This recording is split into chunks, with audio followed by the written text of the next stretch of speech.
गर्मी की party water park में स्टोरी।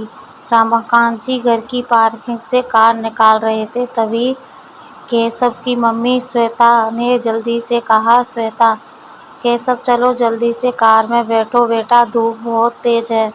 केशव, ठीक है मम्मी, मुझे तो आपसे भी ज़्यादा जल्दी है, पापा को कभी कभी कहीं घूमने का। तीनों कार में बैठकर घूमने के लिए चल देते हैं। कार्यक्रम पहले से तय था, पहले वाटर पार्क जाएंगे, फिर बाहर अच्छे से रेस्टोरेंट में खाना खाएंगे, उसके बाद शाम को मूवी देखेंगे। तीनों वाटर पार्क पहुंच जाते हैं कि टिकट ऑनलाइन बुक थे, इसलिए ज़्यादा परेशानी नहीं हुई। इसके बाद कपड़े चेंज करके पानी में उतर गए। कई तरह की राइड केशव और पापा ने की। श्वेता को डर लगता था, इसलिए वे दूर से ही आनंद ले रही थी। उसके बाद तीनों पानी के बड़े से मैदान में जा गए, जहां ऊपर में से बारिश की तरह पानी गिराया जा रहा था। तेज म्यूजिक बज रहा था, सब डांस कर रहे थे। तीनों घंटे भीगते रहे। श्वेता, अब हमें चलना चाहिए, केशव बहुत देर भी भीग रहा है, कहीं जुकाम ना हो जाए। रमाकांत जी, हाँ बेटा, तुम्हारी मम्मी ठीक कह रही है। तीनों चेंजिंग रूम में कपड़े चेंज करके बाहर आ जाते हैं। तब तक दोपहर के 3 बज चुके थे।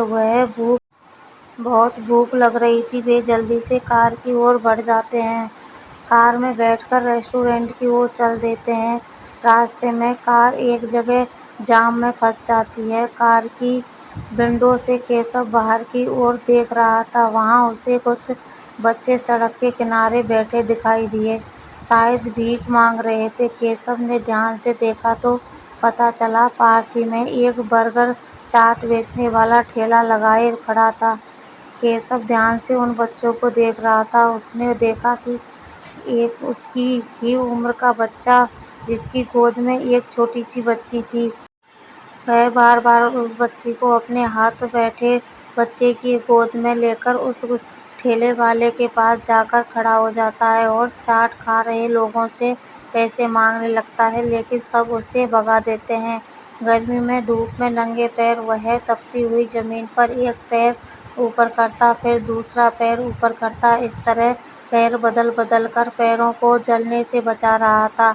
कुछ देर बाद वह वापस आता है, उस बच्ची को वापस गोद में लेता है, शायद वो उसकी बहन थी, फिर उसे बहलाता है, लेकिन बच्ची रो रो कर मचल रही थी। कि किसी तरह उसे शांत करके वह फिर से वहीं जाकर खड़ा हो जाता है। केशव को उस लड़के पर बहुत तरस आ रहा था। वह उसकी मदद करना चाहता था, लेकिन उसकी मम्मी श्वेता गरीबों से नफरत करती थी। पापा बहुत समझदार थे, वह बहुत दयालु भी थे, लेकिन मम्मी किसी को एक भी रुपया भीख में नहीं देती थी। केशव ने गियर पर हाथ रखे, पापा के हाथ पर हाथ रखकर उन्हें इशारा किया। रमाकांत जी भी बाहर देखने लगे। कुछ ही देर में उन्हें सब समझ आ गया। तभी उन्हें एक उपाय सूझा। रमाकांत जी, भाई श्वेता, लगता है रेस्टोरेंट तक पहुंचते पहुंचते तो खाना भी खत्म हो जाएगा और हम भूखे रह जाएंगे। ऐसा करते हैं, यहीं ठेले पर कुछ खा लेते हैं। श्वेता, आप भी कमाल करते हैं, ये लोग कितने गंदे होते हैं, इनके हाथ का खाना कैसे खा सकते हैं। कुछ देर की बात है, अभी जाम खुल जाएगा। केशव, मम्मी कुछ नहीं होता, ये लोग भी अच्छे होते हैं, ऐसे तो मैं इतने उसकी कैंटीन में कई बार खाने में कॉकरोच निकल चुका है। श्वेता, अच्छा, पहले क्यों नहीं बताया, मैं कल ही प्रिंसिपल से शिकायत करती हूँ। रमाकांत जी, चलो ना, थोड़ा सा खा लेते हैं, मैं गाड़ी साइड में लगाता हूँ। श्वेता के जवाब का इंतजार किए बगैर उन्होंने गाड़ी साइड में लगा दी और तीनों चाट खाने पहुँच गए। चाट वाले को बनाने के लिए बोल दिया, तभी वह लड़का फिर से उनके पास आ गया। केशव, तुम्हारा क्या नाम है, क्या चाहिए तुमको। छोटू भैया, नाम तो मेरा राजा है, पर सब छोटू कहकर बुलाते हैं। मैं और मेरी बहन, वो जो उसके पास है, दोनों भूखे हैं। श्वेता, केशव, मैंने मना किया ना, ऐसे लोगों से बात मत किया करो। रमाकांत जी, ओहो श्वेता, बच्चा है, तुम भी कमाल करती हो भैया, उसके लिए भी एक चाट का पत्ता लगा दो। लेकिन तुम्हारी बहन तो बहुत छोटी है, वह यह सब नहीं खा पाएगी। छोटू साहब, चाट रहने दीजिए, कुछ पैसे दे दीजिए, उसके लिए दूध ले लूँगा। बोतल मेरे पास है रमाकांत जी, लेकिन यहाँ तो कोई दुकान नहीं है। छोटू साहब, वो सड़क के उस पार सामने की गली में है। रमाकांत जी ने उसे 20 रुपये दिए। वो 20 रुपये लेकर उस बच्चे के पास गया। उसने उसकी बहन को गोद में ले रखा था, जिससे बोतल लेकर तेजी से सड़क पार करने लगा। बिना अपनी जान की परवाह किए वह दूसरी ओर पहुंच गया। वहाँ एक चाय वाला चाय बना रहा था। उससे 10 रुपये का दूध बोतल में डलवा लिया। फिर बोतल को हिलाता हुआ, जिससे चीनी मिल जाए, वह अपनी बहन के पास आया और उसे अपनी गोद में लेकर दूध पिलाने लगा। इधर चाट भी बनकर तैयार थी। रमाकांत जी, श्वेता और केशव तीनों चाट खा रहे थे। फिर रमाकांत जी ने चाट वाले से एक पत्ता और बनवा लिया। अपनी चाट खत्म करके वो पत्ता लेकर छोटू के पास पहुंच गए। रमाकांत जी का इशारा पाकर केशव ने उस लड़के से कहा, केशव भाई, अपने बहन को इसे दे दो और तुम चाट खा लो, तुम भी तो भूखे होगे।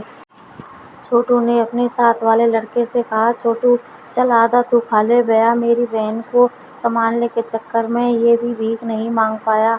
आधा ये खा लेगा और आधा मैं। रमाकांत जी, बहुत नेक विचार है तुम्हारे, ये पूरा इसे दे दो, मैं तुम्हारे लिए दूसरा पत्ता बनवाता हूँ। श्वेता दूर से चाट खाने वाले के पास खड़ी चाट खाते हुए दोनों को गुस्से से देख रही थी। रमाकांत जी एक और चाट का पत्ता बनवा लाए। रमाकांत जी, ला अपनी बहन को मुझे दे दे, इसे हम संभालते हैं, तू भी खा ले। केशव और रमाकांत जी उसकी बहन को दूध पिलाने लगे। चाट खाकर छोटू बोला, छोटू साहब, आप बहुत अच्छे हैं, आपने मुझे 20 रुपये दिए, इससे तो शाम के दूध का भी इंतजाम हो जाएगा। आपका बहुत शुक्रिया। केशव, लेकिन छोटू कल क्या होगा? छोटू, गया भगवान ने जैसे आज आपको भेज दिया, वैसे ही कल किसी और को भेज देंगे। छोटू की बात सुनकर केशव गहरी सोच में डूब गया। उसे उसके कल की चिंता सता रही थी। रमाकांत जी ये सब देखकर बोले, रमाकांत जी, तुम्हारा कोई नहीं है? माता पिता कहाँ हैं तुम्हारे? छोटू साहब, अभी तो कोई नहीं है, मेरे पिता हमें छोड़कर चले गए 1 साल पहले, माँ मर गई। केशव, पापा, आज की पार्टी कैंसिल करके हम इनकी मदद कर सकते हैं क्या? रमाकांत जी को अपने बेटे पर बहुत गर्व महसूस हो रहा था। तभी वहाँ से श्वेता आ गई। रमाकांत जी ने उसे सारी बात बताई। पहले तो वह नहीं मानी, लेकिन पति और बेटे की जिद के आगे उसे झुकना पड़ा।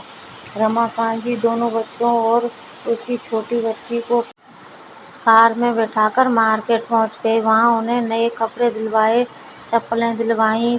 तभी उन्हें कुछ याद आया। उन्होंने अपने एक मित्र को फ़ोन किया। उससे बात करने के बाद उन्होंने बहुत खुशी जताते हुए कहा, रमाकांत जी बेटा, मैंने इनके रहने खाने का इंतज़ाम एक एनजीओ में कर दिया है। वो इनका बहुत ख्याल रखेंगे, इन्हें पढ़ाएंगे। केशव, लेकिन वहाँ तो बहुत खर्चा लगेगा। रमाकांत जी, नहीं बेटा, वे सरकार से मदद लेते हैं, फिर कुछ लोग दान भी कर जाते हैं। अभी वे लोग आ रहे हैं इन्हें लेने और कल मेरे साथ चलना, हम भी 10,000 रुपये इनके कार्यालय में जमा करा देंगे। श्वेता, इसकी क्या ज़रूरत है, फालतू पैसा लुटा रहे हो। रमाकांत जी, तुम नहीं समझो। अगर मेरा बेटा बस पार्टी में जाता तो वहाँ की सीख अपनाता, तो बड़े होकर ये भी बस पार्टी ही करता। आज इसकी पार्टी के पैसे एक नेक जगह खर्च करवाए, किसी की मदद की, इससे बड़ी खुशी नहीं हो सकती। कुछ ही देर में गाड़ी आ गई। रमाकांत जी बेटा, चिंता मत करना, वहाँ तुम बहुत अच्छे से रहोगे, हम तुमसे मिलने आते रहेंगे। यह देखकर छोटू की आंखों से आंसू बह रहे थे। उसने रमाकांत जी के पैर छू लिए।